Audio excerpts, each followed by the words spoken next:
Hello, and welcome to the Sovereign Collective podcast, where we bring you real, raw truth for your self-empowerment. I'm your host, Sasha Calavoda, and I believe that you can stand on your own 2 feet, but that you don't have to do it alone.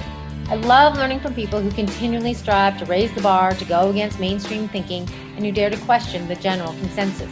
People who risk being ridiculed or even risk the loss of their professional status, as they bravely question the common narratives and challenge the rest of us to expand our minds and to reconsider what we think we already know. Join me in learning how to take control of your health and your mind so that you can have the energy to think more clearly and the confidence to step up and take responsibility for all aspects of your life. We promise to never censor here because I believe you are strong enough to hear the real, raw truth to make up your own mind. If you like what you find here at the Sovereign Collective podcast, then please share with your friends and family. I so appreciate you. Thank you for tuning in. And now, on to the show. Hi, y'all. This is Sasha here for 2 quick announcements before we get on to our interview for today. First of all, if you are looking for quality supplements, quality tonic herbs, some specialty food items, and you're in and around Calgary, then please go check out Lotus Herbal Health, a great family-run store that has 2 locations in Calgary. You can find them at lotusherbalhealth.ca to find out where their locations are, or you can shop online and they will pretty much deliver anywhere. So quality supplements, tonic herbs, great staff. Check out lotusherbalhealth.ca. Secondly, I want to announce the relaunch of my program called Your Conscious Pregnancy and Parenting Guide, which consists of experts in their fields around the world on consciousness and parenting and education and nutrition and dentistry and homeopathy and more. This is a program I created after my son was born about 10 years ago, a little bit more than that. And I am now very concerned after the events of 2020 for our future generations. And I believe the time is now for conscious parenting and for conscious parents to rise up and to take back our pregnancies and our births and our parenting and the resilience of our children and of future generations. The time is now. We change the course of history by changing the course of our future generations. And we do that by consciously raising them, consciously birthing them, consciously conceiving them, feeding them good food, and taking back the responsibility of raising healthy, well-adjusted, robust people. Resilience. It's time to build resilience. So please go check out sovereigncollective.org/get the guide, and you'll be able to check out all of the amazing material in there. It's time for us to understand how our worldviews are formed, how our self-views are formed, and how to impact that and how that impacts the society on a whole. So check it out, sovereigncollective.org/get the guide. And now on to the show. Hey everyone, it's Sasha here with another episode for the Sovereign Collective podcast. And today I am also with my hubby who is co-interviewing Angela today. We have Angela from Sovereign by Design, and we're going to be getting into some more important information around living in the private, moving forward into living in a world that we want to live in with the people that we want to associate with, all sorts of juicy stuff. I actually don't know a lot about Angela, so I'm going to let her introduce herself. We're going to be getting into trusts and all sorts of good stuff. I'm going to be here asking the questions on trusts for dummies because it's not my huge area of expertise. Tim is going to be dealing probably with more advanced stuff, and together we hope we're going to help you understand trust a little bit more and anything else, a whole bunch of more information around how to be successful in the private and how to create the world that you want to live in, given what we're dealing with in the world these days. So thanks so much, Angela, for joining me today. I don't know, I didn't introduce your name fully, so please. Oh, that's my full name. Angela's good. Angela's good. Awesome. Yeah. So Angela, thank you so much for joining us today. I'm really looking forward to this conversation. We already had some really juicy tidbits shared, so we'll get back into those. But please tell us who you are, why you're doing what you're doing, how you came to be doing what you are doing now. Great. Thank you. Thank you so much for inviting me to be with you here today. And so, yeah, I'm the co-creator of Sovereign by Design. And I say co-creator because I believe creator is, a co-creator with me in that. And I probably started this journey maybe 5-6 years ago, somewhere in there, maybe 7 years ago. And what really got me into it is I was in what started me down the rabbit hole of understanding anything was wrong in the world was, back when my daughter was about 3.5, she's 18 now, She had welts all over her body. So I started really digging into what was going on with her system, and where then I started bumping into, we got her tested and she was off the charts allergic to a lot of things, including gluten. And so I kept digging and digging, what's going on? This isn't natural for us to have these kinds of things when we're 3 years old. What's the root cause of this? And then I bumped into all the chemicals in the food and the glyphosate and what was happening even here in Canada with all our farmers, and the conversion of farmers going from, you know, chemicals they used to use to now this glyphosate, and which I fully believe brought on the whole, you know, dam opening on the gluten-free movement was the glyphosate and the ripping of the intestinal lining, and from the chemical overload. But from there, then that was my first introduction to, like, you know, anything even being wrong in the world. Was this, you know, these chemicals and the big companies and how this was being handled. And then we carried on. We ran a gluten-free company out of Vancouver for about 8 years, worst 8 years of my life. And crashed that company good and hard after about 8 years. I was so happy to be out of it. Anyways, at that time, I was kind of in flux, and I think that was when the Donald Trump and Hillary Clinton, that started coming out. And so I was already kind of digging into what was going on in the world, and losing lots of friends over my opinion just on that, you know, just at that level. And so I was on Facebook with this girl that I used to connect with, and I was like, you know, I need some new friends, like friends that are not new friends, but she lived on the island, I lived in Vancouver, and we were so much on the same page. I'm like, do you know anybody that's in Vancouver? Because it just felt so lonely, right? This journey, unless you're connecting with other people and finding your tribe, it can be really lonely if you have different perspective. And so she introduced me to this gentleman in Vancouver who was just an absolute brilliance in the area of, you know, the birth certificates and the trusts. And he had been down that path for the last 10 years or so. And I was like, I got introduced to it. I was like, oh my gosh, like, this is how we fix Canada. This is how we fix this land, right? Is what he was introducing me to. This whole thing of just Canada's not, you know, Canada's a corporation and there's actually another jurisdiction. And he introduced me to the private versus the public jurisdiction. I was like, oh my God, this is it. This is exactly it. I still feel that way today. Yeah. And so he didn't have stuff compiled out of his brain, right? So it was just like having to come to him to be that guru. And so I was like, we've got to get this onto paper and get it out of your brain and onto where other people can start to learn it, right? It's not just all in your head, because he was like talking to, you know, a PhD at this stuff. And it's like, one of my skill sets is taking that after it finally sinks into my head and really bringing it down so a 7-year-old, an 8-year-old can understand it, right? Or understand it. And so I worked with him for a few years on doing that, and really learned a lot about, you know, the private and trust and jurisdiction and the general executor and all of that, and what was happening with the birth certificates, and, you know, how money is actually created and runs our countries, not anything like we think, right?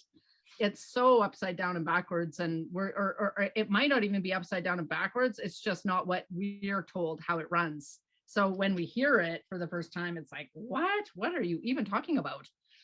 And so, so then I started Sovereign by Design with the goal of learning from these people that had all this knowledge and that really had proven successes in what they were doing to a certain extent, and trying to digest it and bring it out in the simplest fashion possible for other Canadians to learn from. And so on Sovereign by Design, you can log in, and there's about 4 free modules of really great information for people who are truly new into the space, right? Just walks them through a lot of information. And then after a bit, I kind of worked with a couple other people in Canada. And then through the Sovereign Squamish government, I was lucky enough to have CM Capilano, who is one of the heirs to a large part of British Columbia, the Capilano Suspension Bridge and the Capilano name, and come into my home for the last 6 months of his life. And him and his wife lived with us, and he passed about a year, April 12th of last year. So it's June. So it's been April, May, June. So it's been almost 14, 15 months. And you know what? His body is still in the morgue in Fraser Valley, because they will not release his body unless the wife signs off on the fact that he's Fred Gerald Johnson, because they will not accept, because he was taken at 6 years old and he was put into residential schools, and they took those children and they slapped birth certificates on them so that they could corporatize their names so that they can create the slave system that we live in today. And once he left residential school, thank God he survived that, he ripped up and sent it back to the Queen and said, "This is not who I am." He knew who he was at 6 years old. He had a name, right? CM Capilano. And so the wife will not sign off on the fact that he's Fred Gerald Johnson, because that's fraud. That's not who he is. And so they will not issue a death certificate because they need to be able to cash out on that name for their accounting, right? So they will not release the body. It's so crazy, right? But they tell us that they're honoring the First Peoples and the natives. Yeah. Right. Yeah. So anyway, that was a major learning curve for me in that 6 months, of a lot of the truth about things and how the band councils of the natives have been taken over and corporatized too. So, it looks like they're, working with the natives and the First Peoples, but truly they're not. They're not working with the real ones who stand in the private. They're working with the ones who are prepared to sell their soul and become corporatized government agents, essentially, right? Right. Yes. So anyway, so that took me through a big learning curve, and through them I bumped into and I work with a lady called Marsha Ann, who does our Wisdom's Calling training, which is our foundational sovereignty program. And I use the word sovereignty lightly, but we'll get into that. And she is the court for sovereign Squamish government. So she's been in the private for about 35 years. And she's been on the board of private trustees and trusts for over 35 years. So she's been through the gamut.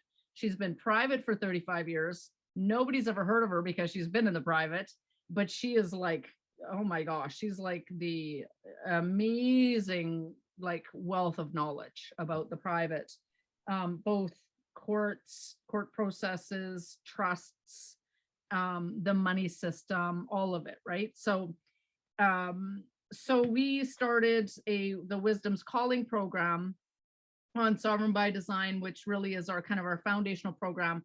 And then we started trust training and getting into private trusts. And she also does PMAs because that's just a natural part of, trusts also, right? It's all in there. And but she's one individual, and so right with her too, I was like, oh my gosh, we got to get this out of your head and onto paper. And so we went through the same process of creating these, getting it out of her head and creating those programs. And so that's kind of my role, has been not only my own passion and desire to find a way to leave the world in a way different state for my girls and everybody's children, Right. but to simplify it for my brothers and sisters, which is, you guys and all other people on the planet.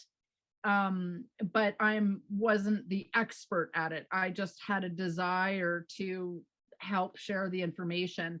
And I also had a background in online marketing.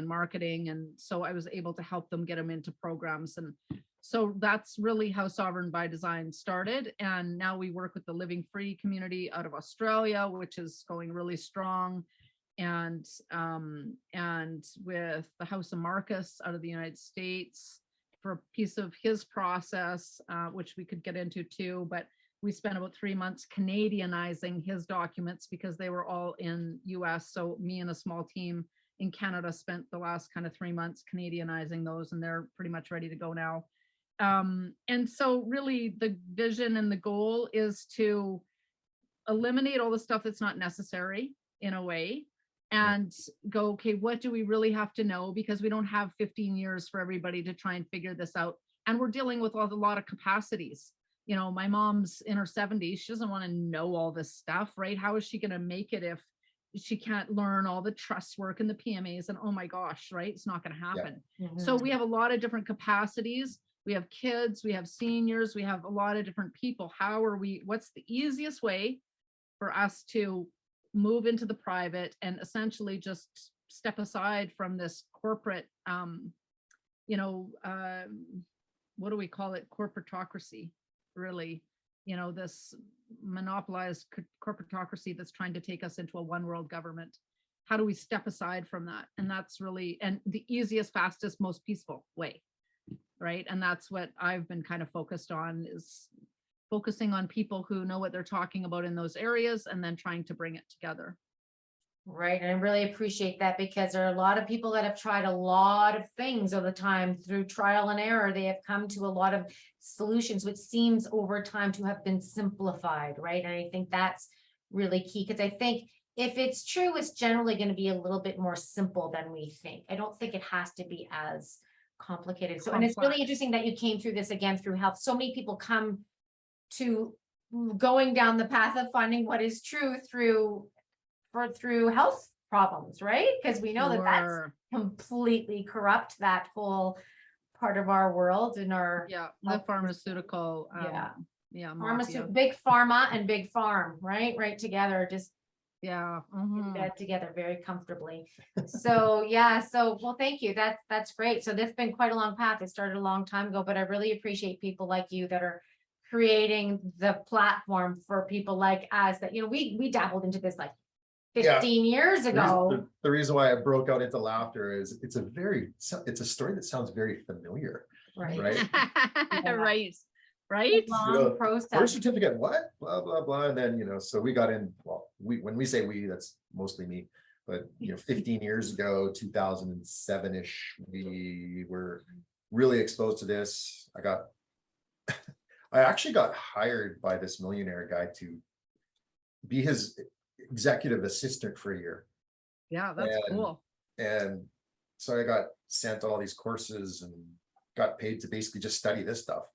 Yeah, that's awesome. He was like, what? But you can do things wrong, though. But you can do things wrong. There's a lot of different offerings out there. There's a lot of different offerings, but I think the most important element of it is, where are you coming from? Like, who are you being while you're doing all of this? Because you can complicate the shit out of this stuff, and I don't think it adds anything, right? So absolutely, I agree. When you get back to and following that golden thread that goes back to how all these laws, acts, codes, statutes, and everything were actually created in the first place. Yeah. Then you can, we were doing the UCC and the 1099 OID stuff, like all that stuff, and people got hurt, and people went to jail, and it's like, whoo. Yeah. So I think the time is right now, and when we hold this thing in an honorable, sacred way, then the right things will have a tendency to happen, no matter kind of who you are and what you are after. It'll show you, because I don't know about you, but let me ask you this. I found that this, you use the word sovereignty, and then you're kind of like, and I use that word lightly or something like that, right? Carefully. And I do too, because it was funny when we were coming up the name with, the Sovereign Collective. I have issues with both of those words. I have an issue with sovereign, and I have an issue with collective. Yeah. Right. And how it all made sense to me is I developed this concept called autonomous interdependence in about 2008, like after all this, study and stuff for working with this guy. And I was like, all right, what makes sense to me is autonomous interdependence. So autonomy is like, you got to be able to handle yourself. You got to figure yourself out. And then we do things interdependently with others, right? So that's that when we did Sovereign Collective idea, that's where I was like, okay, I can put that to rest now, because now I know what it means.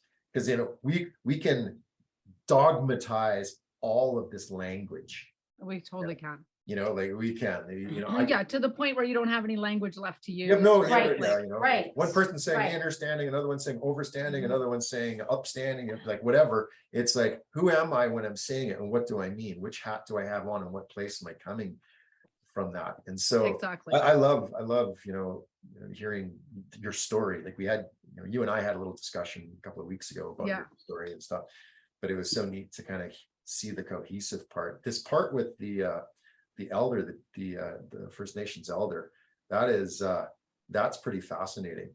Yeah, right? it was, oh my gosh, it was, you guys, it was such an honor in my life, because you can go to the Sovereign Squamish Government website and you can see the affidavit. There's two affidavits, affidavit 1 and affidavit 2, of what he submit to the Supreme Court of British Columbia, grievances against crimes against humanity. And like, we think that this is not the shit they teach in schools, right? Like my kids actually were in grade 11 when he came to live with us, and maybe even the tail end of grade 10. And they just happened to be learning about, Indigenous studies at the time. And it was, and then I, gave them his affidavit to read, which included that they knew who he was, right? Like he was levitating by the time he was 4 years old. And his mom was like, you don't do that. If they catch you doing that, you will not be safe. Right? And then they captured him at about 6 and just ripped him out of his family, kidnapped him. They take him to, Vancouver Island, to this Catholic residential school, and tortured him for his entire life, like to the point where they knew who he was, right? They knew he was a CM. They knew he was, see, the true natives, they're in the way for this globalist system to come into Canada, because they hold the land claims to the land, right? Yeah. And so the corporate overlords can't just come in and take what's not theirs. So they have these, native claims that are in their way.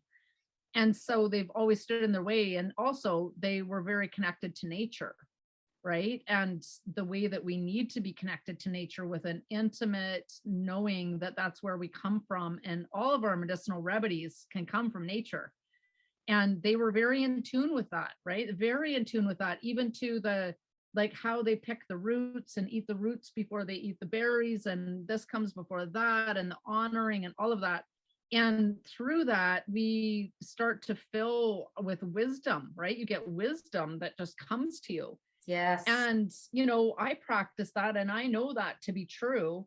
And so they didn't want any of that evidence left on the planet. So you need to get rid of those that can share that data, right? It's very dangerous to a centralization agenda, for sure. Absolutely, right? So so I let them read his affidavit, and there was things like, you could see on his back, he had like cigarette burns that were still in his back, because they would tie him to the poles in the bottom of the basement. Wow. And sexually abuse him. Wow. And they would put him out in the snow, and completely naked, and make him stand in the snow until his legs were frozen.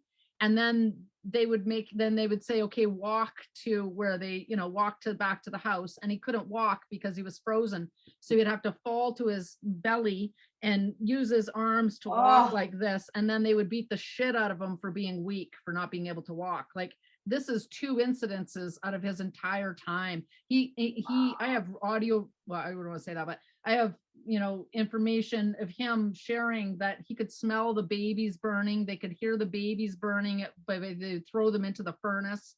Yeah. And it's like, this what is do you mean? real shit. You're in Canada, Angela? Come on, you got right. You must be exaggerating. But we honor the freaking natives, because we're like, it just makes my blood boil. Anyway, I got to live with, and that really gave me a very, way much wider view and understanding of how this corporate template comes down. And I shared that with my kids. Yeah. So the honor was that like, because I had also trained to be a spiritual healing coach. And so I just felt like I got to sit and talk to him about Jesus and the inner child. And, you know, he was just so kind and so humble. He was such a humble man. Wow. And just a joy and so much fun to be around too.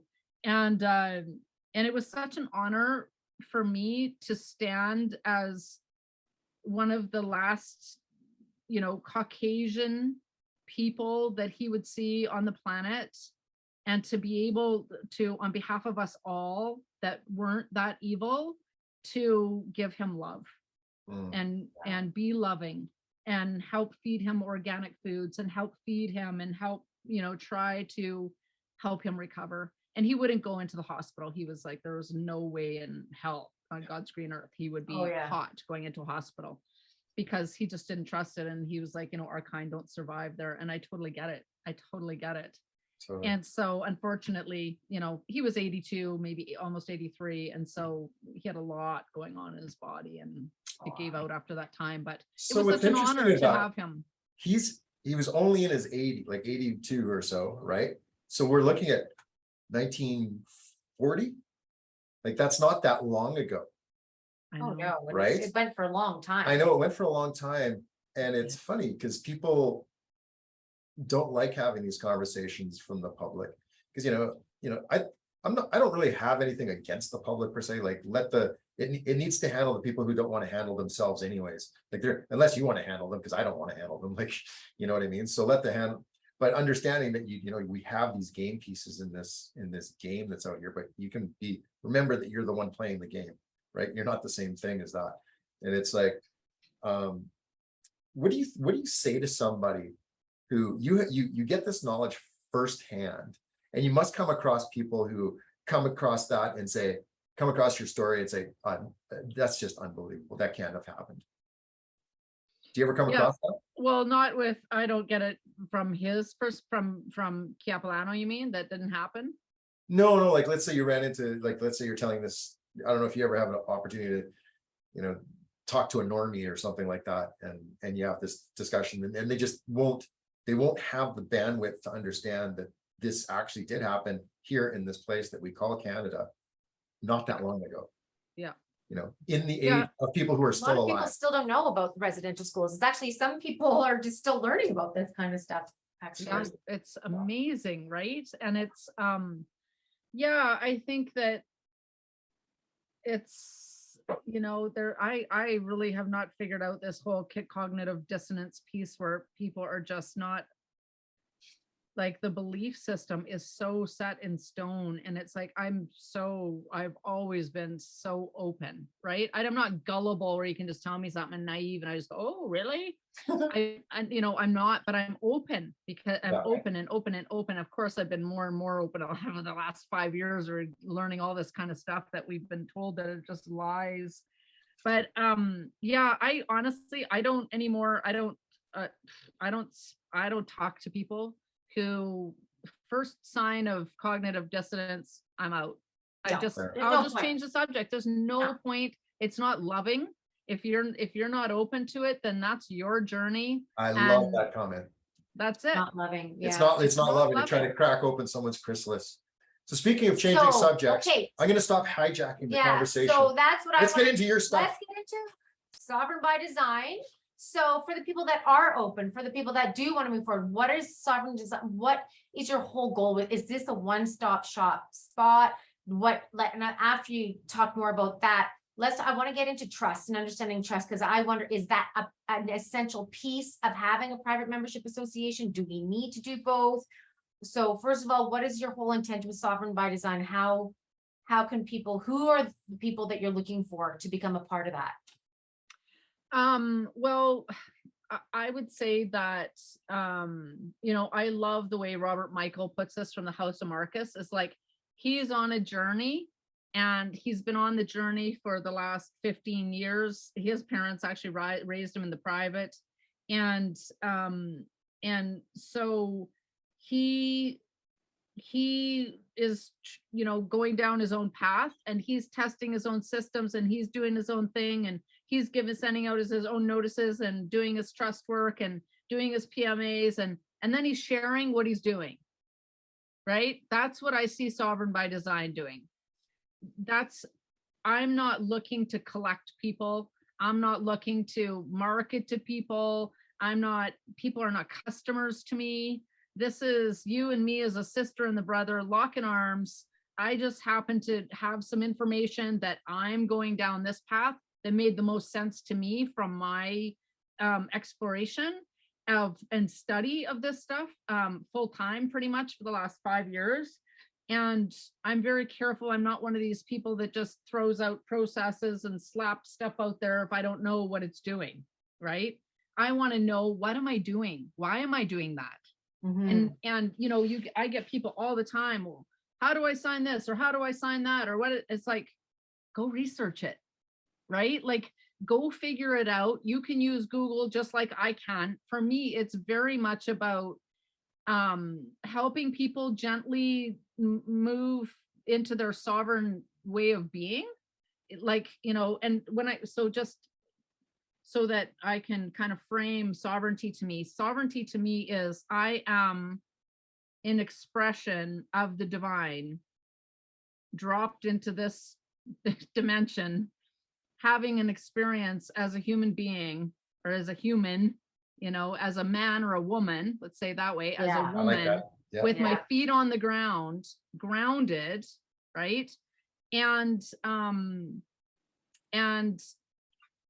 figuring out that experience as an expression of the divine in the system that's here, right?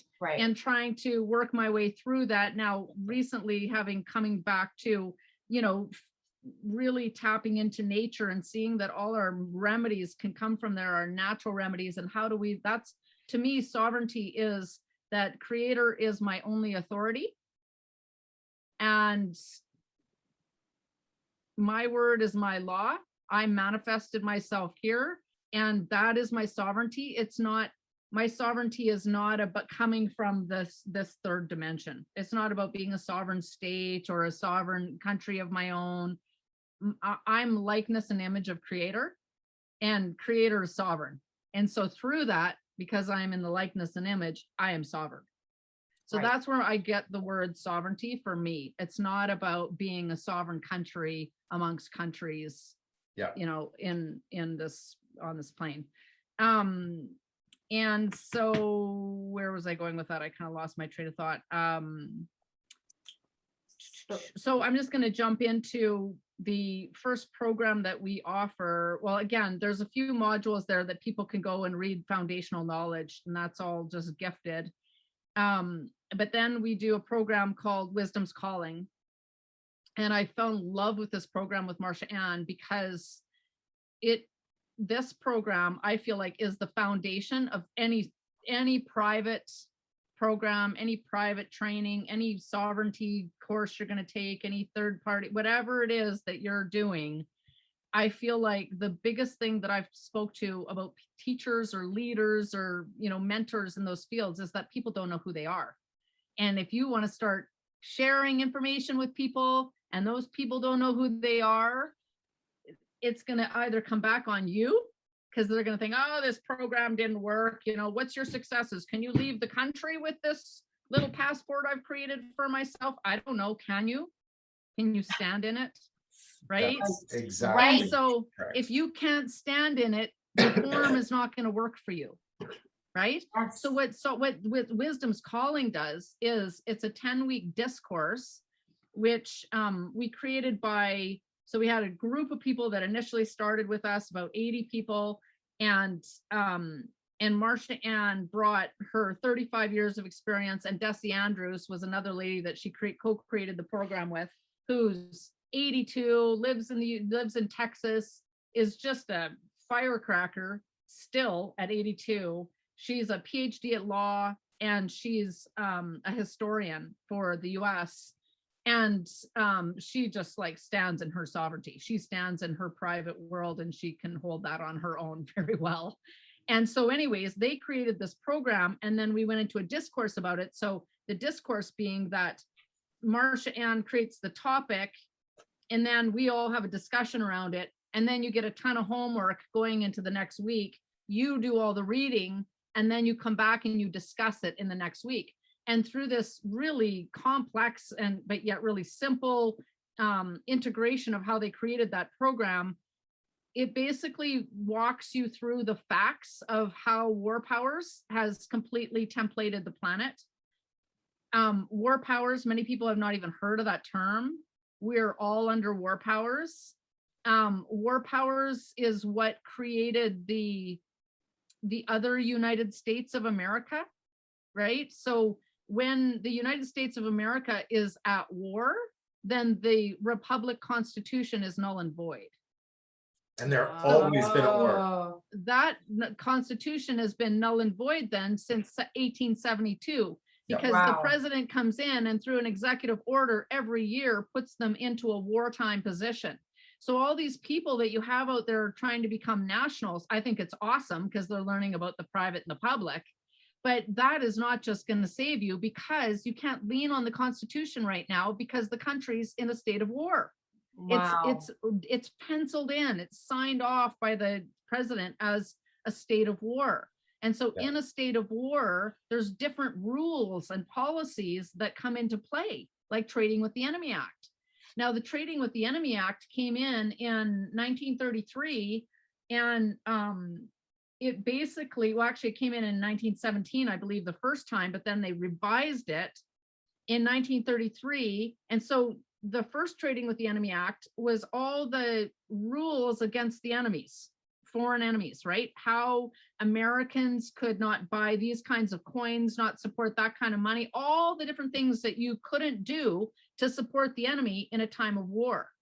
Well, in 1933, the Congress and the government, the president, actually it was the president, signed off on the American public as the enemy, domestic of the country, domestic and foreign, right?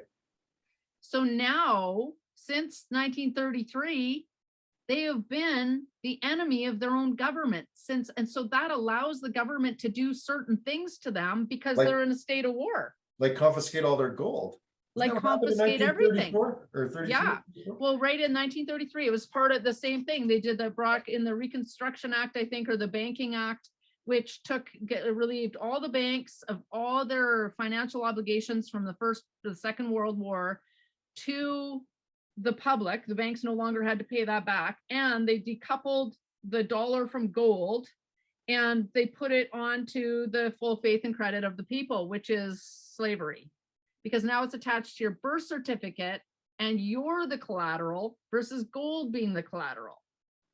So we learn these things and people go, what the, right? So it's because they're learning the real truth of what happened.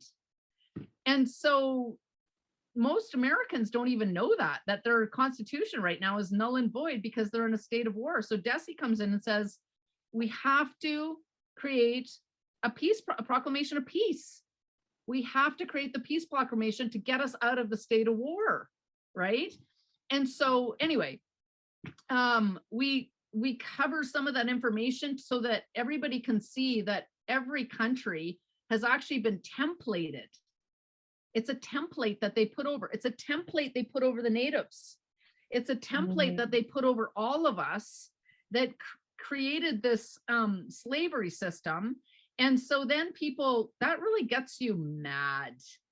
It gets you angry. And what it does, it feeds your frickin' spirit to, I remember this old guy, he's 72, sent me an email on his email, and he's like, oh my God, I was so grateful for this course. He goes, I just realized that I have been riding around on a chicken. Right? Just not knowing what to do, what's going on in the world. But we've all been in this fear, right? And when you read the truth about how long this is going on, how it's been deliberately against us as the people, it fuels your spirit. And then we walk them into an affidavit of public ministry. because there's such a position called the public minister in itinerary. And in all the war manuals, in a time of war, there's one position that's protected, and it's called the neutral. And so we walk them how to create an affidavit of public ministry, how to claim being a public minister of peace sent by the divine, right? And in all their war manuals and through the law of nations, it speaks of this position. So we claim that position so that even if everything's at war, there is in the law of nations, it's written into the Constitution of the United States of America, it's written into the rules of war manuals that all countries, armies, navies, armed personnel must protect the neutral. Because the neutral is the one who is a very high regarded position who did not take sides to the war. And so they were the ones that you can elect in your country as a, say, prime minister or president to have a neutral. And that neutral can then travel to, say, Russia, knowing full well he's fully protected, all his family and whoever's traveling with him, to deliver messages of peace. So there's this unwritten and written rules of war that the neutral is protected. And so we go into that place, and then so people are tapping into their divinity, and they're seeing where through the law of nations where their true authority comes from, and it helps them stand in their power. And then they have this affidavit that they can use as ID, and we start to really get into the practice of seeing how our authority is outside of the form. And they create these affidavit of public ministers. And so that's from there, you're having a much different conversation with people, right? Once they know who they are. Can I just quickly, the affidavit, is it lodged somewhere? Is that just something you carry on your person? It's something that you carry on, you can carry it yourself. You can send it out if you want to. You can send it out to, you can send it out to whoever you want to. The protocol within the law of nations is that if you're traveling to another country, you would have to contact customs or that country, send in your affidavit of public ministry so that they know you're coming, so they can make arrangements. And Marsha Ann had somebody that actually did that, and they came and picked them up and gave them an escort to the border and got them on their flight. And so it's really a thing. So, but you have to be able to still stand in that too. Totally. Right? Absolutely. It's an interesting reflection of the truth. Like it's an interesting reflection of what is actually true. It is. It's beautiful, right? And so from there, then we take people into the trust, because once you know who you are, you're written your affidavit of public ministry. Now you can use trust and PMAs to support your divine expression into the world, because now you're going to learn about being in the private. And through the wisdom's calling, you're learning that you are 100% responsible for all your choices and decisions. You are 100% accountable for your life.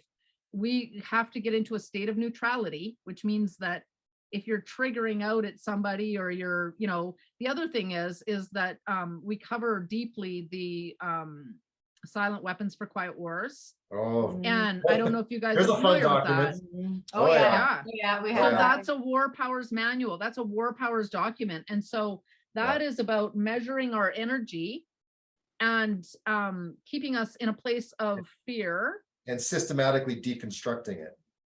Yes, including so that we family never connect to our higher selves and we don't get that wisdom. Yeah. Right. So if we're out there protesting and we're out there begging for please stop, and we're all out there you're watching everything that's happening on the news, or you're not even, but you're sharing social media posts that are talking about COVID and all this stuff, that is their programming.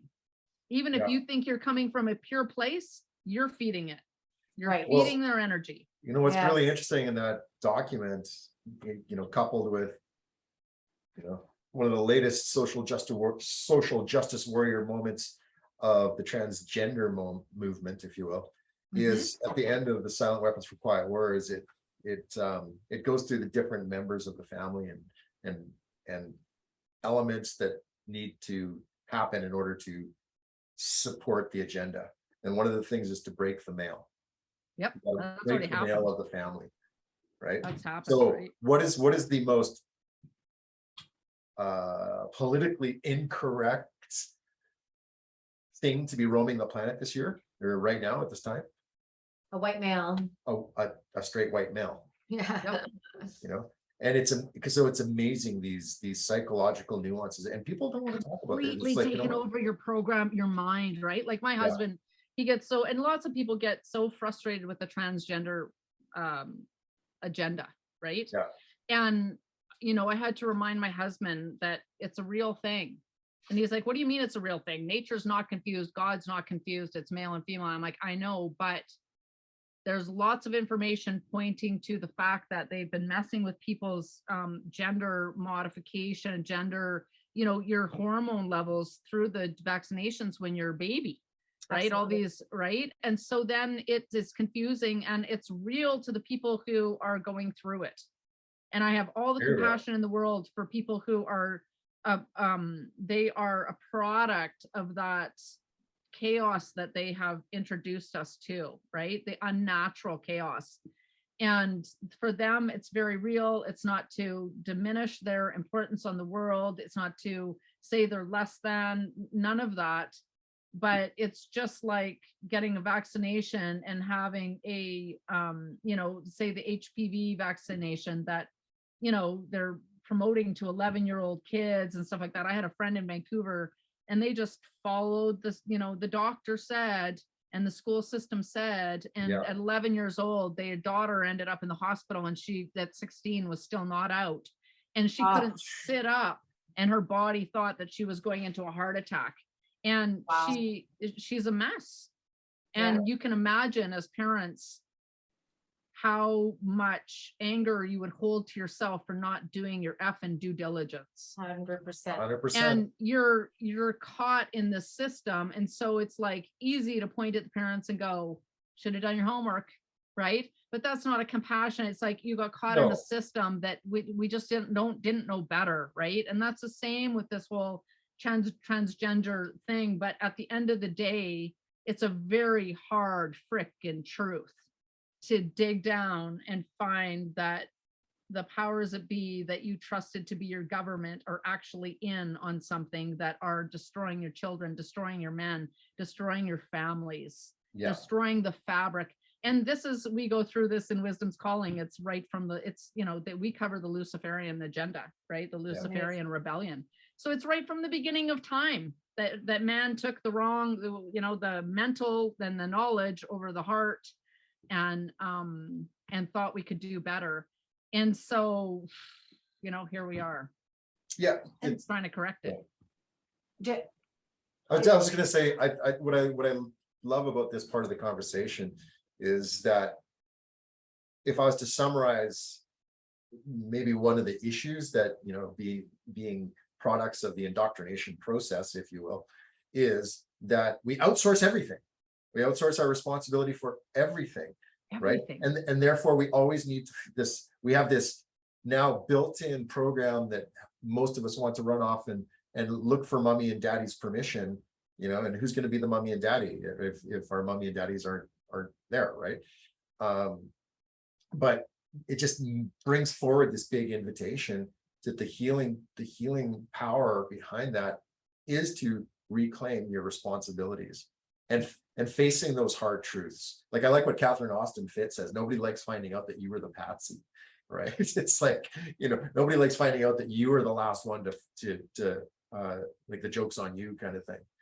Well, that's what I love about this work, because it just breeds self-responsibility. And that's one of my greatest missions. Own yourself, own your body, own your health, own your parenting, own the education of your kids, own your doctoring, own it. It doesn't mean we can't look to others with wisdom and learn, but ultimately you own it. So that's what I love about this. It's part of the whole spiritual growth process, right? People are like, oh, well, what if you're just vibrating right energy and it doesn't matter? But this is all part of it. It's not separate. It's all spiritual, right? And it's coming from that heart space and that knowing of who you are through direct connection to the creator, and nobody else has authority to intervene into that, which is what I love about it. And you having to take action for yourself. Yes. Right? Like you can sit back, and I don't believe that people, like, I think there's going to be some grace in there, of course, for the younger children and seniors, but I don't believe that this is going to come, we're going to come through this and you've sat back on your couch and watched it all unfold on TV, and maybe you liked Fox News, but you didn't lift a finger to make a difference anywhere. At the end of the day, I think that that's going to affect you. 100%. Right? Even if the 100th monkey effect takes place and all the truthers and all the people that are, you know, our energy is collectively coming together to make the shift. Even if that happens and you didn't do anything, I still think it's going to affect you in some way, because the universal laws are about taking responsibility, taking ownership, taking action. You know, set your intention and take the action. You have to do that. Right. Right. And if you don't, in some way, it will affect you. Right. I agree. Yeah. So it's yet to unfold. Mm-hmm. So let's get to the trust. So trust is a big part of what you're teaching about. Mm-hmm. So first of all, are trust integral to the process? Can you live in the private without a trust structure? But let's talk about what the concept of a trust is, because it can be a very simple thing, or it could be a little bit more involved. Mm-hmm. And what I learned through your material is that we're in trust all the time without even knowing it. We're engaged into a trust without even realizing it. So at its basic level, what is what, and do we have to create specific types of trust to be able to conduct our worlds in the private? Is it essential? Okay, so that's a big question. It really is, right? It is. I think that there's layers to that. So I just got to shuffle my brain so that, because I don't think that everybody needs a trust. It depends who you are and what you're doing. If you have no assets, no property, possibly you don't even need a trust. I think if you are wanting to be in the private and you want to have any kind of a business, then I think having a trust with a PMA structure is the way to do it. I mean, that's, you know, to be supported in the private jurisdiction. Certainly if you have any public interface, you know, if you have things that you've got to get done in the public, because right now there's not true private banking. So, I mean, my gosh, we've come down this road so many times, and it comes back to, like, even saying you're sovereign for somebody who thinks you're, you know, a sovereign state. You're not in a sovereign state if you have a bank account. You're not sovereign. You need your own banking, your own treasury, your own military. You're like, you know, there's a whole all of that. body right? So, boxes to take. but getting back to, but not so much on the sovereignty. So being you're in the public if you have a bank account, right? Right. And so unless you're completely moving into the private, you're living off grid and you don't have anything, right? Then that's one way to be in the private. The other way to be in the private is to have your stuff in a trust structure and be able to move your property and take it out of your personal name, because, so this is where it comes into a little bit deeper understanding, because the public system can only interact with the corporate name that you are, your birth certificate. It can't interact with a man or a woman, because it's like oil and water. They're not made to mix together. They don't mix together. So that's why they created the birth certificate system, is so that they could contract with that name, right? So anytime you get a bank account or any of those things, that's a contractual corporate thing. So it has to deal with your corporate person, right? Okay. So as soon as you start dabbling into the public world, then I think the trusts can give you the vehicle to move from the private to the public when you need to. Okay. And if you're going to run a business, you're going to want to do trade, then that's where the PMA structure comes in, right? Because then you're moving into working with your community to be able to accept donations, contributions, do trade, and you're under an umbrella of membership versus profit in the corporate world. Right. Okay. Right. So trust for us is, first of all, learning how to take accountability, learning who you are, who's your authority, who are you in this mix, what is the public, where is the private, when do I have the private hat on, when do I have the public hat on, and being able to move between the two of those. And the trust allows you to not have things in your that allows things to be in a trust name versus your person. And so you're just one step away from that joinder between the person and in the contract, right? So your woman or your man is completely separated from it. The trust is what is mixing with the public, and it's just one more arm away for the man or the woman to not have to be intermixing or commingling with the public world. Right. So it allows you to have property, right? It allows you to use property. Or use, Use property. possessor. And the trust is what holds it for, you as the beneficiaries. So that's one layer. The other layer is, for me, that I want power of attorney over the straw man. Right? So I want to stop the contracting with that person without authority coming from the trust structure, so that it stops the monetization and the constant slavery revenue generation off of that person, which they had enjoined to me, the woman. So the other layer of it is that a living trust allows me to navigate the straw man giving power of attorney to a living trust, and then as the executrix of the estate, so basically it stops it stops the public from being able to contract with the person that was established for me without my authority, without the sign off. Right. And so when people, if you don't understand the person, you're referring to the person, it's not the man or the woman. It's the straw man. It's the birth certificate. The person is not the same thing. Right. That's right. It's the birth certificate trust. Yeah. So for people who are like hearing this word trust, because for me, if I would have heard this conversation a week ago, I would be like, but what is a trust exactly? What does that mean?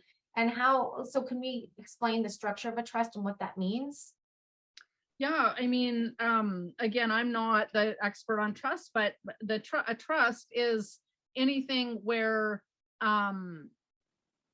someone, the grantor, is giving another person an asset to hold on to for a third person, right? So this, Marcia Ann used an example of the trust, just a simple one, that I'm going to give me, the grantor, Angela, I'm going to give Tim $5 to go to the store and get me peanut butter. That's a trust relationship, because I've given him something that he's now fiduciarily responsible for to go and execute for the beneficiary. In that example, I'd be the beneficiary also, because I'd be the one getting the peanut butter. Right. So those roles doesn't mean, because there's 3 roles, doesn't mean there's 3 different people. That are no, that's right. The only way that, so in a trust structure, this is Marcia Ann, I've learned this from Marcia Ann, is that you can be the grantor, you can be the trustee, and you can be the beneficiary, but you can't be all 3 of those on your own. So right. Tim has to be the other beneficiary in my trust for me to be all 3 of those. Or Tim has to be on the board of trustees with me. If I'm the grantor and the beneficiary, he's got to be a trustee with me. You can't have a trust when one person or 3 people are all 3 are the same. There has to be a different combination in order for there to be a trust formed. Right. Yeah. So with the birth certificate. Keep going. I still got something here. So with the birth certificate, they set up the birth certificate trust, putting funds into that trust for you as the beneficiary, and the queen did, right, as us as her subjects. And when you were born, there was a transfer of funds that went into the trust for you as the beneficiary, for you to claim when you hit adulthood, but they just forgot to tell you about it. And so she appointed the governor general in Canada as the trustee of all the trust estates in Canada, the trusts, all the trusts. Right? So does that make it a little bit more clear? Yes. So question, like the whole verse, there's a couple of questions I have. But first, so are people actually claiming that? Like, is that really a thing? Can people actually go claim those funds and get that? Because, well, it's not about, for me, it's not about claiming the funds, right? Actually, they created the account, so it's theirs, right? It's their, the birth certificate is their property, not yours, because he who creates controls. okay. But it was created for the benefit of you. Okay, so you can discharge against it, right? You can discharge debt against it, but you can't get money out of it and go spend it. Okay. Yeah. And that people are actively successfully discharging their debt against it? Oh, lots of people have discharged against it. Okay. Yeah. So but again, for me, that's even the discharge. I mean, the discharge is going to be something for sure on testing, but that's again not the most important thing. The thing for me that is the most important thing is that the trustees, who are the public agents, are, say for example, if you go get a mortgage, your signature is creating the credit for that mortgage. And then the mortgage company is taking your signature and taking that to the derivatives market, because we are the creditors, right? So it's actually your signature that creates the credit that runs the world. Yeah. Yeah. And they're taking that and they're going and creating billions off your signature.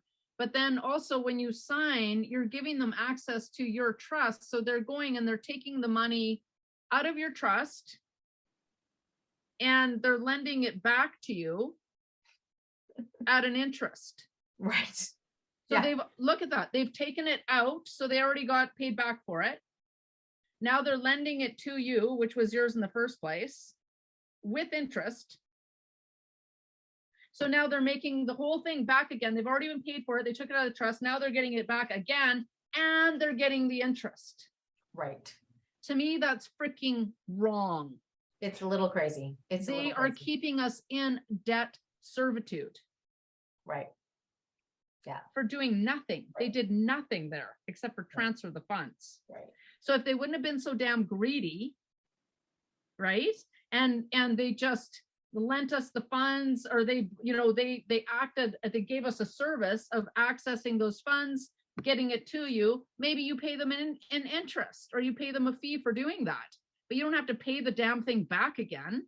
Right? It's just this greed that has, created what we have in the world. And so to me, that's very wrong. And in principle, I want power of attorney over that. It's not about me going and being able to get access to a black card or a white card, or, I think the discharging though is, if it's there for me to do that, then I'm going to do it. Right. Okay. And when it comes to the trusts within the PMA, is it the trust that holds the bank account? Or is your personal name on a bank account, or does it have? No, it's a trust. It's the trust. You set up the bank account in your trust name. So it's not, that's the whole point. So it's not in your name. Right. That's what I just wanted to be clear that. So the trust holds the bank account. See, so Canada right now has announced that, during wartime, emergency orders, we can drain people's bank accounts. Right? Now, how can they do that? They can do that because you're an employee of the country in joinder with that birth certificate name. They're in control of that name. They're in control of that corporation. And so that's how they can do that, because they are going into contract with that all caps name. if they didn't have the power of attorney over that all caps name, they couldn't do that. Or if you have a trust set up at a bank, it's not in that all caps name. So they have no contract with that trust name. So they can't just go in there and drain that account. Right. Yeah. That's the importance of that. Yeah. And so your program is going to teaches people how to take power of attorney of their birth certificate and of that name. Yeah. So so the Wisdom's Calling teaches you about who you are and how to stand in that and how to do an affidavit of public ministry. And then the trust training leads you down getting private trusts. And then the program that we just did with Robert Michael is with the House of Marcus is about taking power of attorney over that name. So we are just getting ready with them right now to put that onto Sovereign by Design site. And so the Canadianized documents will be on his site, but you access them through Sovereign by Design to get access to them. Okay. Yeah. Okay. Awesome. Thank you. Okay, I had a few things I knew you have some. He got a document here, so he wants to ask. Well, it's just really because I have always had the same understanding of, you know, you can only hold two positions in the trust. So I was reading the law of trusts in Canada, and get this, and it might just be because you can be one of. I'll explain in a minute. But this says here, it says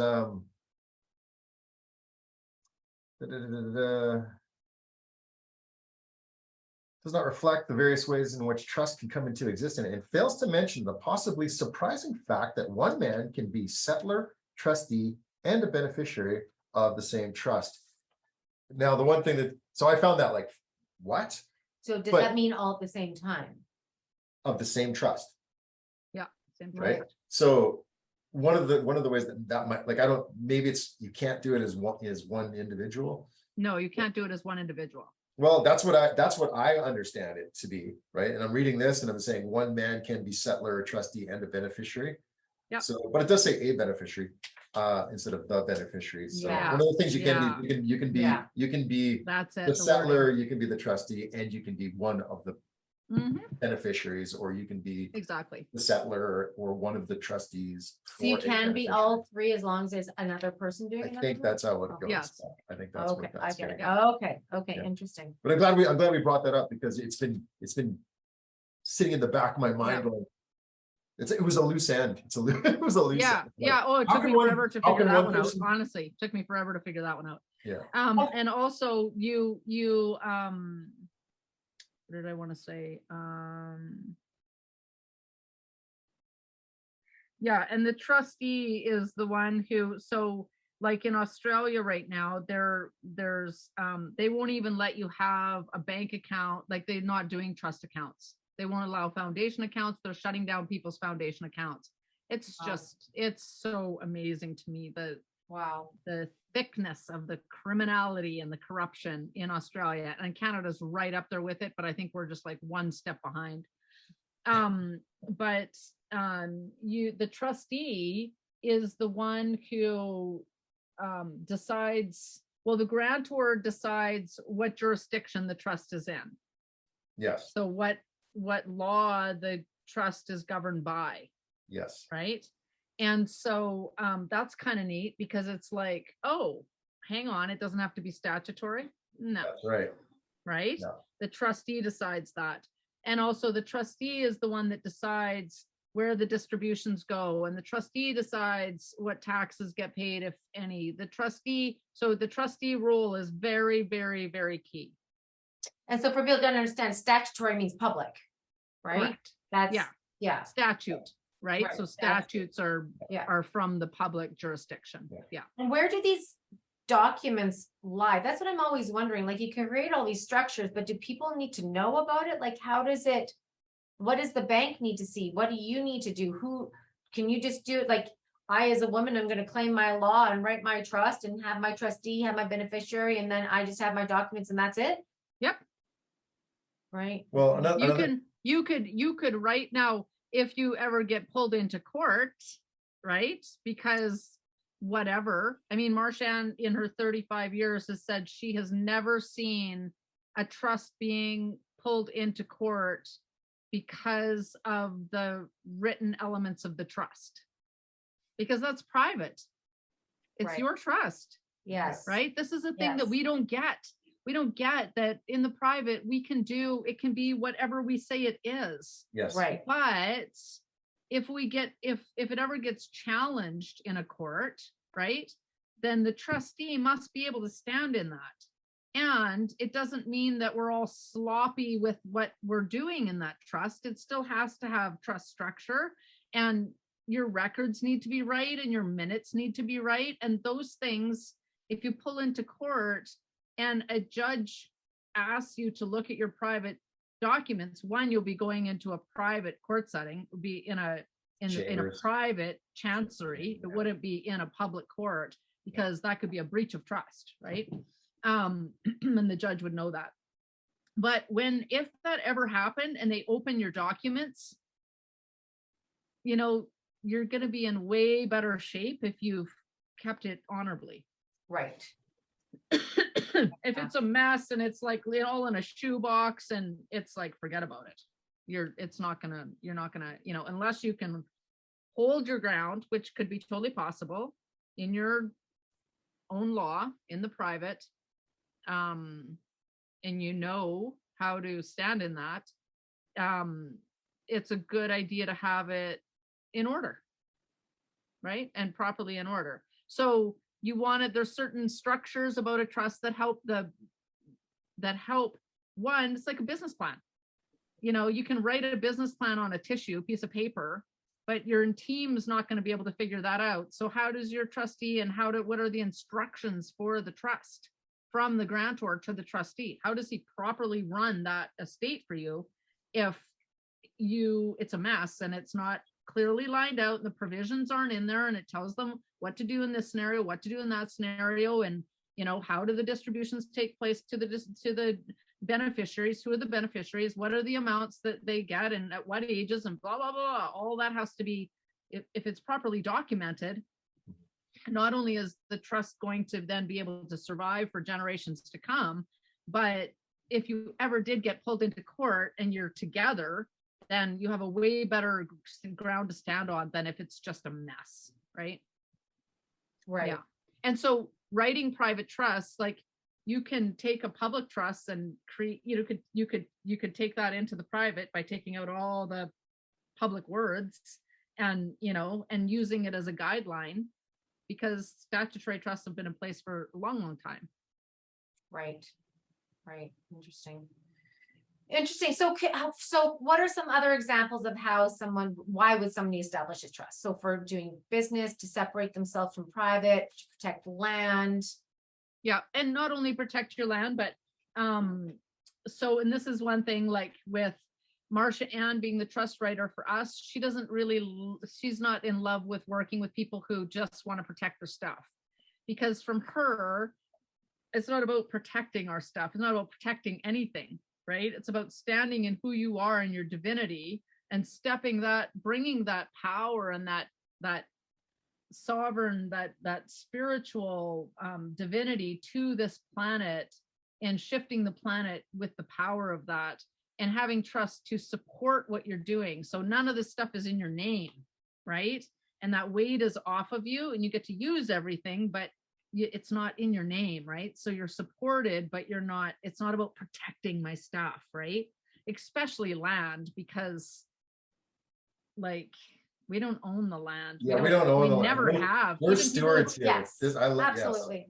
Yes. Even people with mortgages, you think you own it, you don't. You're written down as a tenant on there, right? Yes. So like that's a little crazy, but well, it's the whole idea of ownership is not in harmony with not natural law. Like, it was all created. Yeah. It was here before you got here. It's going to be here after you leave. Like, so the whole idea of ownership is a bit of a mind game. Mm-hmm. So although they've created an incredible system with real estate agents and all this stuff that makes it look like it's a true game, right? Absolutely. But ultimately, it's going to be interesting to see how that all unfolds. But back to your question, when you put your property in trust, also, like, say Tim's the trustee and I'm the grantor, and I put my land in trust with you for you, the beneficiary. Mhm. And then I pass, right? So now the land gets transferred to the beneficiary. So it's just a change of name. It's not a change of form, right? It's not changing.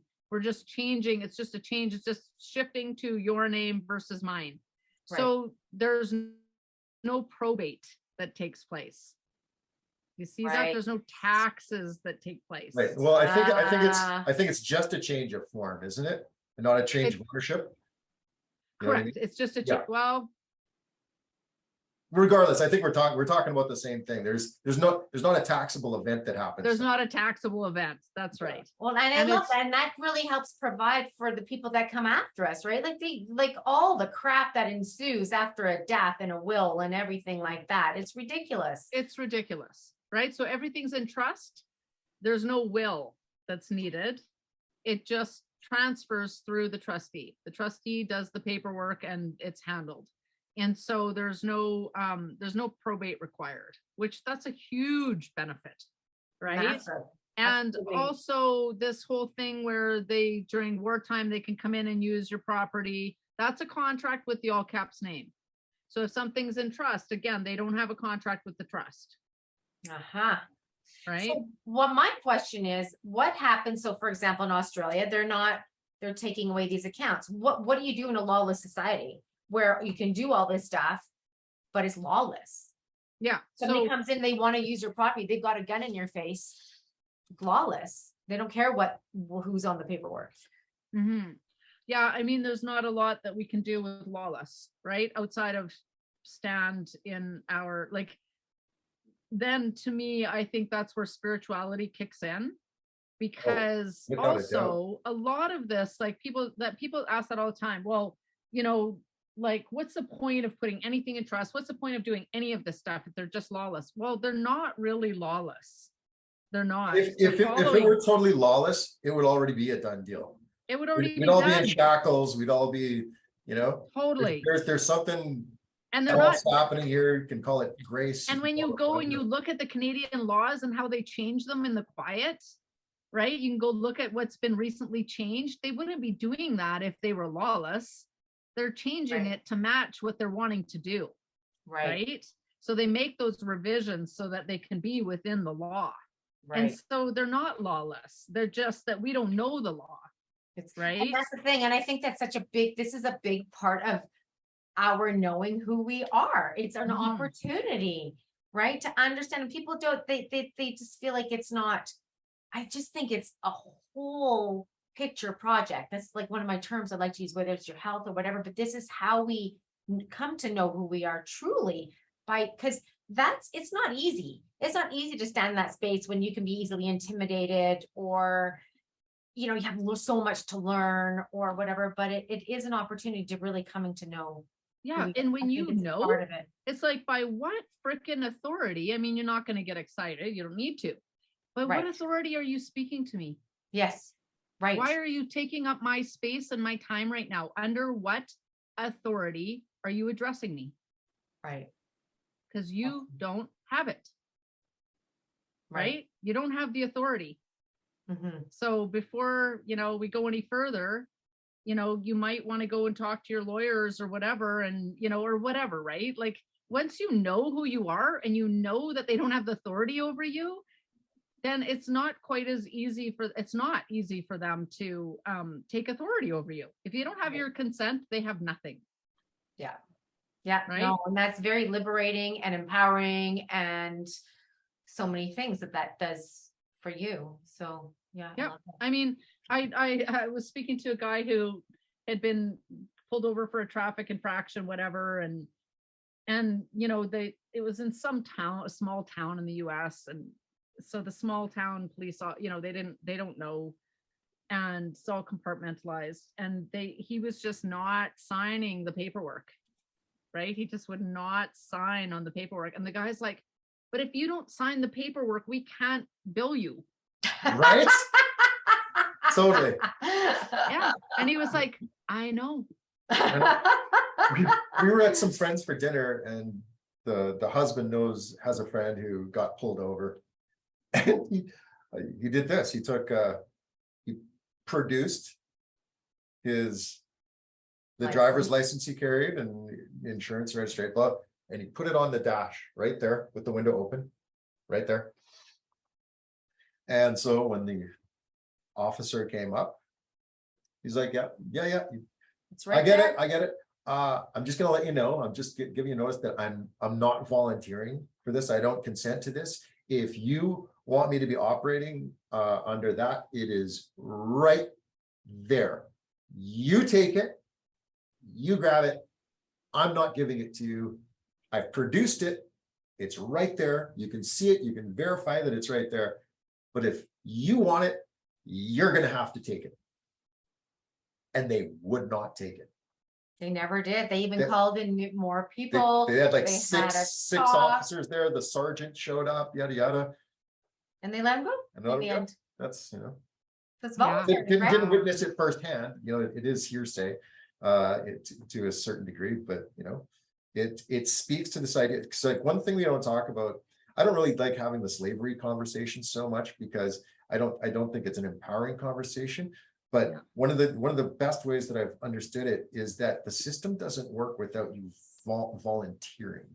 No. You have to volunteer to do it because slavery has been abolished, because all the nations of the world have signed off on agreements, accords, conventions, all these kinds of things against forced servitude. But you have to understand how that whole thing works. So it's a play on words, right? Because it's not, it's voluntary. It's by consent.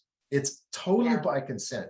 And so the great news about that is if anybody's listening to this and the penny drops, the power of it all lies inside of you. Completely. Right? You can consent, maybe there's a good time to be operating that person.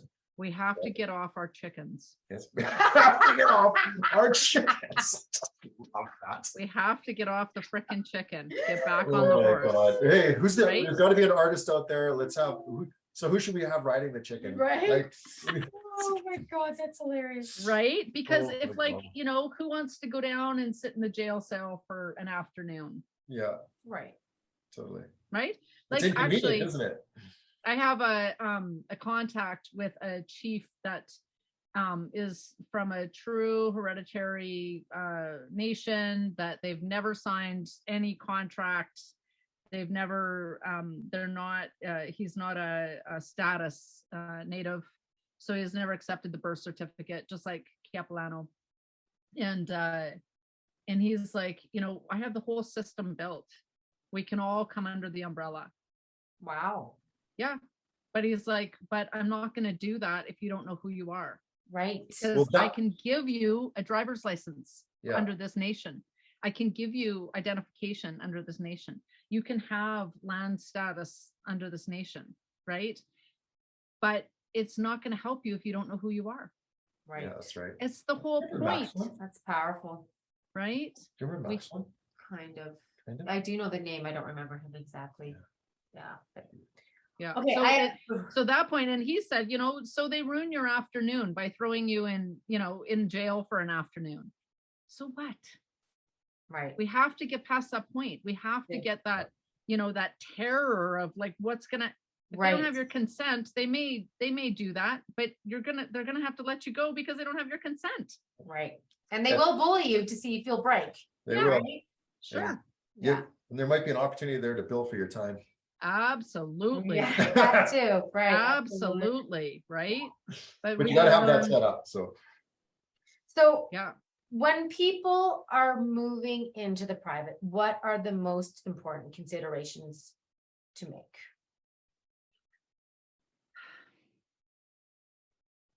Well, it's not to avoid taxes. Right. Okay.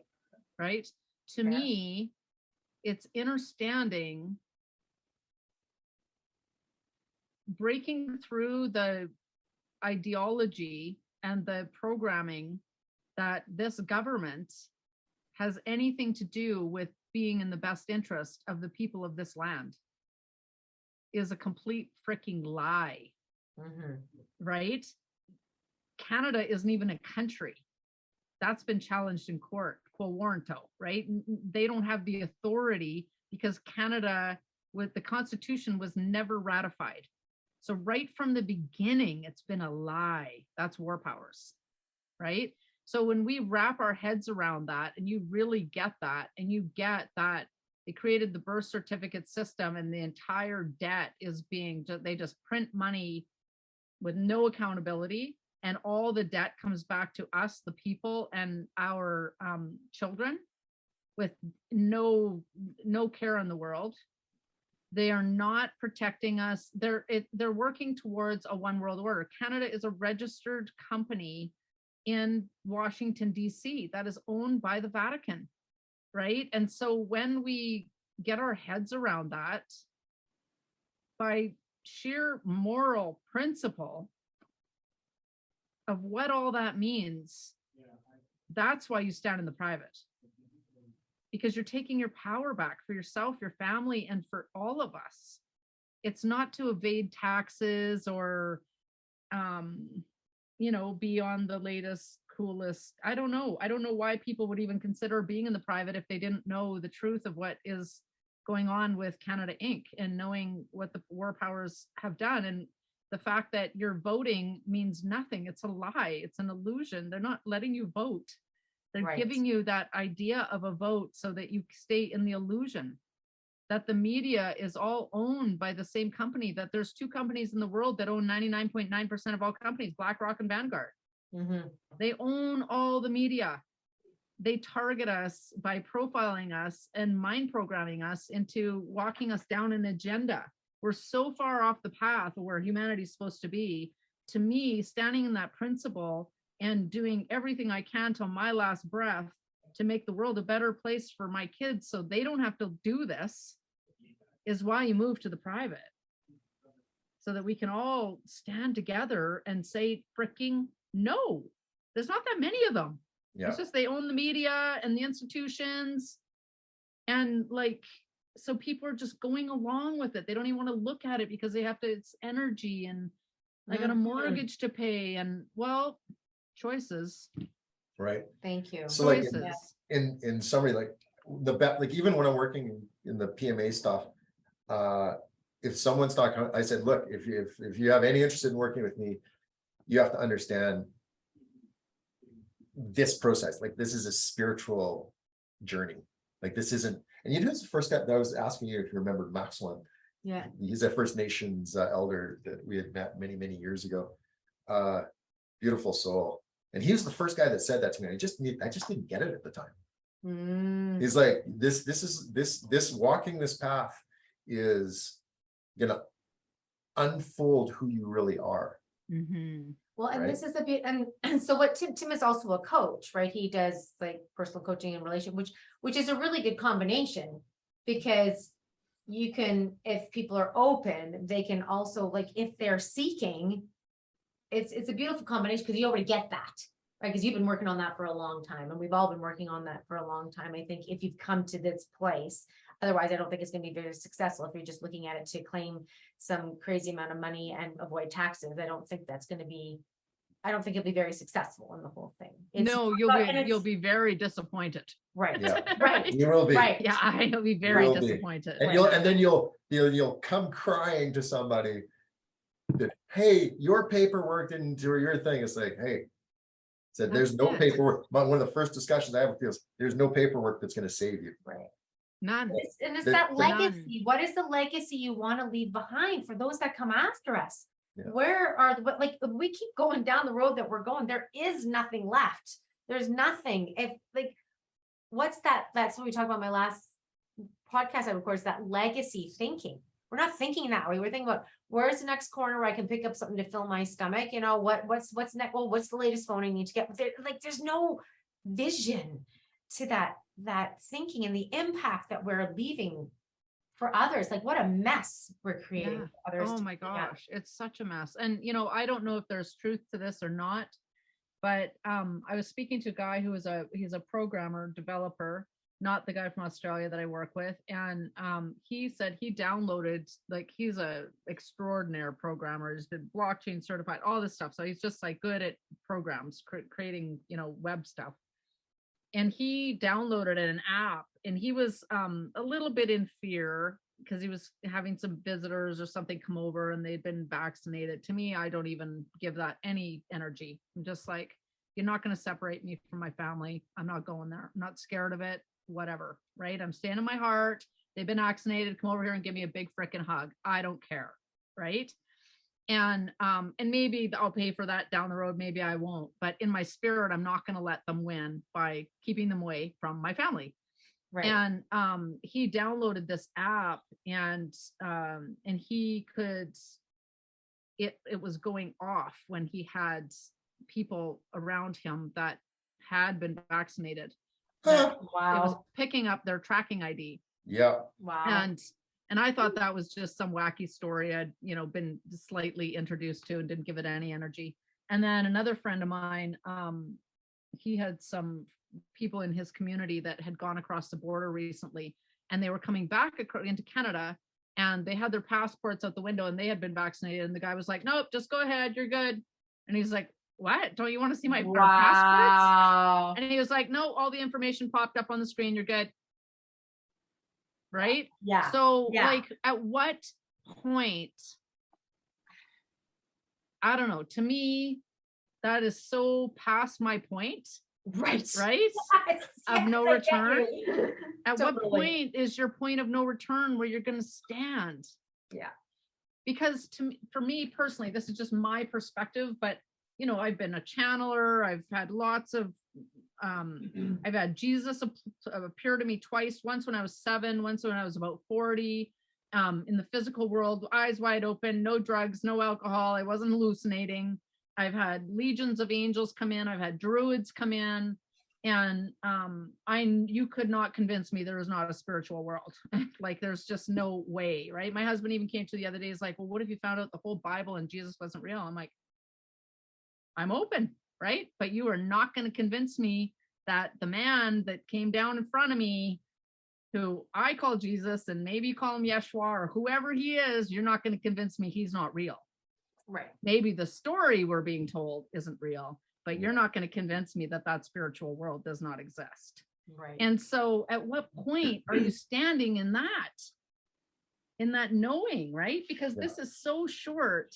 And I just feel like when we cross over, the habits that we're developing here about being conscious about how we treat others, about how we learn to know who we are, about how we learn to love ourselves so that we can love others, because you can't love somebody else if you don't truly love yourself, right? If you're not practicing that, then we're conditional caring. We're not unconditionally loving.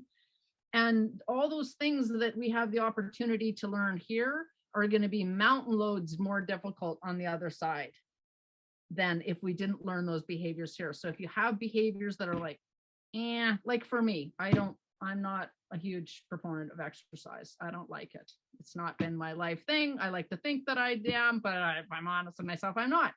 And now I have to take responsibility for that, because it's like, oh my God, my last 10 years of, owning all those businesses and stress has now got me into a physical place where I'm like, what the frig happened to me? So now I have to look at that, and I have to see where my behaviors are getting the best of me in that area. And I have to get real with myself, and I have to make those changes. Otherwise, I'm going to have the consequences that are going to come from that. And if I don't learn to be a better person for myself on this side, when I get to that side, it's going to be so much more difficult. Yeah. Right. And so that behavior of just like, oh, somebody else will deal with the the private. Somebody else will deal with this mess. I can't do anything about it. Right. Right. That apathetic way of being is like, oh, I don't know. Yeah, I get it. I love it. I love all that you stand for in that regard. It really speaks to me. So thank you. Mm-hmm. For that. Mm-hmm. Well, I don't know. This has been a pretty long conversation. So for full disclosure, people out there, we're going to have a link, and it's going to be an affiliate link, because we are definitely going to sign up and affiliate. We want to support this and see if we can, we need to support this stuff. So I know people, your website is Sovereign by Design. Yep. Correct? .com. sovereignbydesign.com. Yeah. We are going to have an affiliate link. If you decide that you sign up for some of that, all the generous information that is provided on there freely, and you want to go further with that, then it would be really appreciated if you did it through that link, because it helps me Yeah, keep it doing supports this you kind of guys, stuff. that's And right. I'm really, it helps everybody, and everybody wins that way. So that would be amazing. And how else can they, like, is there anything else that we didn't touch on that you want to mention to our folks? Or do you think I mean, it was pretty good. There's lots of good info there. Lots of angles So, covered in this. and Sovereign by conversation. Design, is that the only site, or is there another one that you want to point? No, that's it. Yeah, that's it. And I would love to, yeah, I'd work with you guys further on the PMA stuff too. And I think that would be, really interesting too, because I feel like that for people that are, serious about taking that stand. Oh, little Spidey coming in. Hey, little guy, I'm just going to move you over here. There you go. Yeah, like I think that this is kind of the first year where it's really starting to grow. And I think by the time we get into 2023, it's just going to be like, there's going to be so many people moving into the private, right? And I would say that, another really solid reason that a lot of people that I see moving into the private, again, it's this contracting. So if they come at us with another, I don't know, monkey poo virus or whatever it is, people need to understand, or they don't need to, they can do whatever they want, but know in your heart that they can never force you to do anything. That's right. They can only force the person. They can only force the contract with the all caps name. That is your birth certificate, because you are in contract with that. And if you don't know that contract that they're going into contract with, they will mow over you until you see the whole reason that they could get store owners and hospitals and doctors and all of these things to go along with the whole COVID, outside of any validity of whether it existed or it didn't. They control the contracts. They control the contract with that all caps name. And so if you don't know how to not consent to that contract, then they will mow you over, right? But if they go, oh my God, they're going to force us to be vaccinated for this. Well, who are they forcing to vaccinate? They can only force the birth certificate. So you can go, here you go. Here, go vaccinate it. Yeah. Go give it a vaccine. Right. That's what they have the capacity to contract with. They don't have the capacity to contract with you as the woman or the man. And so you need to be able to learn about creating the division between those two. Right? You need to learn about the division between you and the person, which is the all caps name on your birth certificate or your driver's license. You're not your driver's license. If I pulled out my driver's license, that is not who I am. I'm right here. I'm the woman, the flesh. Yeah. This little piece of paper is not who I am. Yeah. Right? That's what they're contracting with. So people get very scared, right? And it's like, as soon as you know that they're not contracting with me, then it gives you this peace. Right. And then it's like, okay, now I got to learn how to stand and what that means. But at least at least that exists. That division exists. Right. Does that make sense? Oh, totally. And establishing yourself as the man or woman and not accepting the titles that they try to put on you, right? Because they're always trying to put on you so that you are that title, and then they've got you. Whereas if you just establish yourself as the man or the woman, right now, like, they can't. Nobody has authority over that. Nobody. Yeah, only creator has authority over ultimately, man and woman. Totally. Ultimately, I see things a little bit differently than you come from, Angela, with that whole thing, because I don't think they can force even the name, right? It's just that the contract has never been, it's never been qualified. It's never been expressed, if you will. That's right. And therefore, from a contracting perspective, it is being deemed a certain way, but that's resolvable. So you I can believe as well. clarify. So you understand that you, like, I'm not this on the driver's side, but this is like, I have this and I am the authorized representative to do with this thing. But if you want me to operate under that, then there's going to be some terms of service that have been established. I'm just Right. doing, it's the way Yeah, that just a different way of saying it. Yeah. Exactly. But you're Right. saying we're saying the exact same thing. Exactly. Nice. Yeah. Yeah. Awesome. Cool. Yeah. Okay, folks. Angela, so fun. So great. Thanks to everybody. I hope you really enjoyed. This is a lot in this, but I love it because it's so empowering and it's just another piece of owning who we are, coming to know who we are, you know, passing this wisdom on to our children. And it's their birthright. I always say, like, the health and wellness of our children, it's their birthright to know how to take care of themselves. And I think this is too, right? But it's been long forgotten, but we've had so many people doing all the dirty work. Thank you. Thank you to you, Angela, and people that have come before you to decipher all this stuff and just dumb it down. And now it's up to us, each and every one of us. If we know who we are, then I really think it's incumbent onto us to move through it and take the action. Yeah. And to stand in that space. Right. So I hope you enjoyed this. Check out the link below. Check out Angela's work and the work that she is sharing with the other people that she mentioned today. And thank you, Angela, so much for your time. I really appreciate it. This is a really great conversation. Thank you. It was really beautiful having the discussion with you guys. I look forward to doing it again sometime. Awesome, Angela. Thank you so much. Okay. Really fun.